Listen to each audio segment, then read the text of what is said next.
Why doesn't God take care of you or me or loved ones or children or old people, and on and on and on when we are in trouble? This question about God has been in my thoughts ever since I heard about my sister Mary's death. It isn't her death only that is so painful to me, but also so much of her life and what she experienced and the choices she made.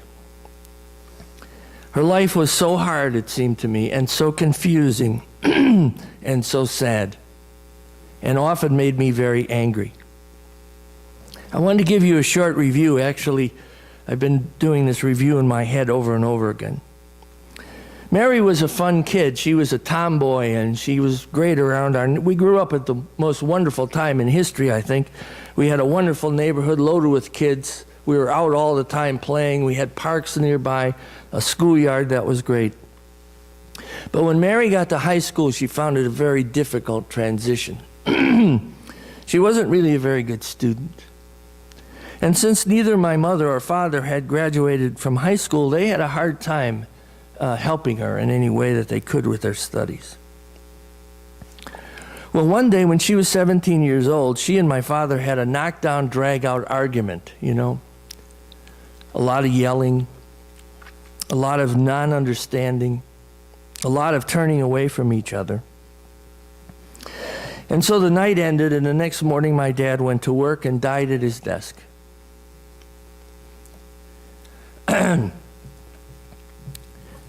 My sister, of course, blamed herself, you know. He had a massive heart attack. He had a bad heart anyway. It wasn't her fault. But you can imagine what that felt like to her, that the last words she said to my father were angry words. Well, she was very happy at age 21 when she married her husband, Joe. It was a big wedding.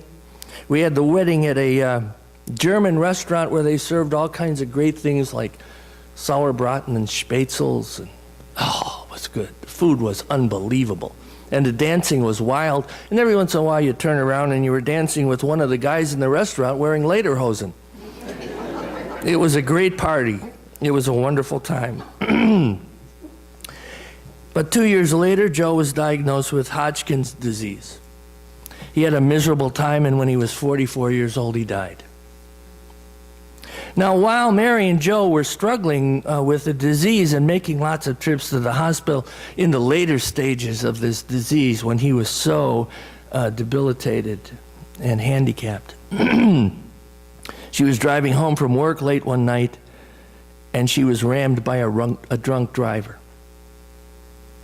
She had very bad head and neck injuries. And so after that, she was in constant pain and needed medication for that pain in order to keep going.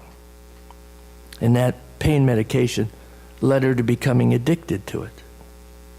And she spent 3 or 4 times in rehab trying to overcome this addiction. And if any of you, and most of you, have been somehow in connection with people who are severely addicted to something, you know what a terrible thing it is, and sense can't be made for folks like this, and you just wonder if they'll ever come out of it. And it makes those of us around so angry. And even though I'm well trained in these kinds of issues, I found it very difficult dealing with my own sister. Physician, heal thyself, you know. You don't want to operate on your own child if you're a doctor. It was very hard to deal with her. And about 5 years ago, she moved down to southern Illinois to a completely, I better not say this because it's on television, not a nice place to live. Marion, Illinois, in the very far south, is a prison town, and kind of a bit backward. But she overcame her addiction there, and she was finally getting her life together. Now, of course, she had some happy times in the midst of this. The birth of her daughter, Mandy, was a very joyous time. It was a difficult birth. Mandy was perfectly healthy, though. And then a year and a half ago, she became a grandmother, and little Jaden came into the world. I saw him for the first time while I was back home, and this is a boy a lot like Yannick. A lot of energy, doesn't talk yet, but a cute and wonderful little boy. obviously very healthy and ready for life. Mary was doing much better in her life, and she even planned to move back from Southern Illinois, back to the Chicago area where there was more opportunity, and everyone in our family would be closer together.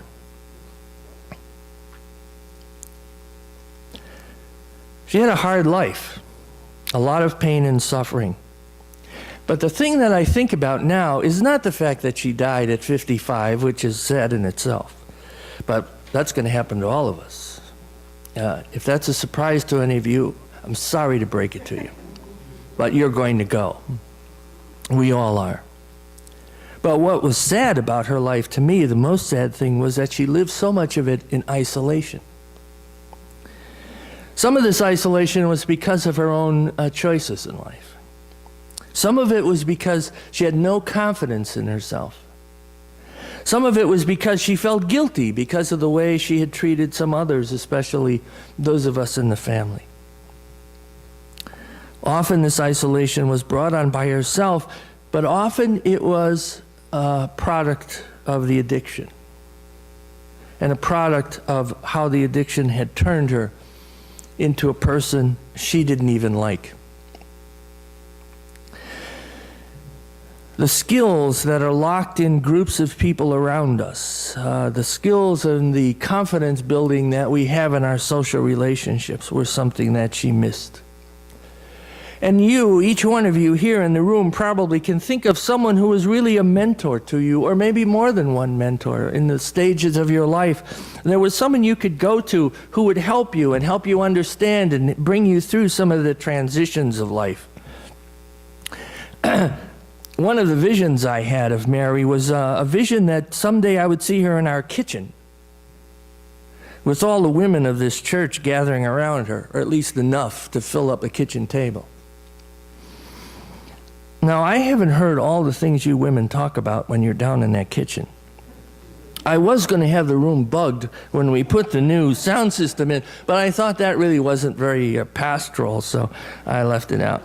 But every once in a while I walk in and I hear some of the conversation going on, and very often many of you have said, after tough times in your life, I don't know what I would do without my friends at Chaffin Church.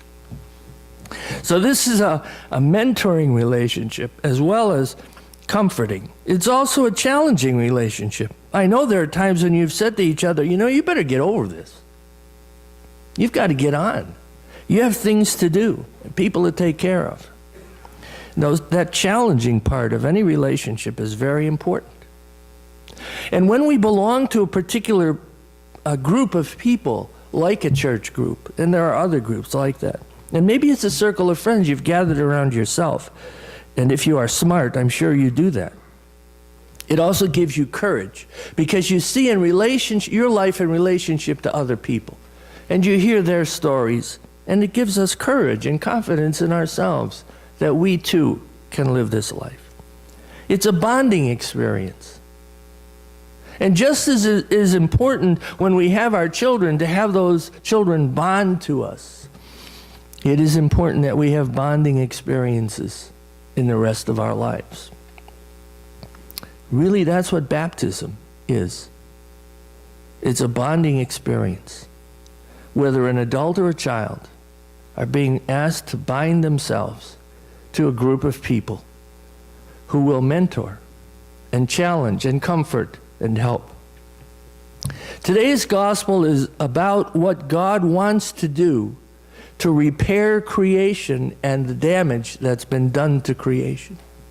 To repair those situations like those white men, those racist men in the story I started out with.